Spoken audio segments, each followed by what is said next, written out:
আল্লাহ দাঁড়িয়ে দিয়েছিলেন জান্নাতে যাওয়ার জন্য, আর পাইকা গেলে তো কোনো কথাই নেই, এটা তো সিল লেগে যাবে যদি পাইকা গেল। কিতাবে আছে মুহাদ্দিসে জামানার সবচেয়ে বড় মুহাদ্দিস মারা গেছেন। সঙ্গীরা সাথীরা স্বপ্নে দেখছেন, জিজ্ঞাসা করছে কি করা হলো তোমার সাথে, কি ব্যবহার হলো? তো বলতেছে দাড়ি দেখায় জান্নাতে চলে গেছে।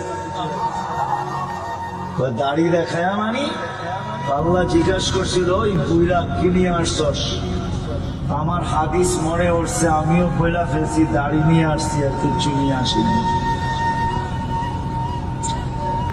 আল্লাহ জিজ্ঞাসা করছে রাগ হয়ে শুধু দাড়ি?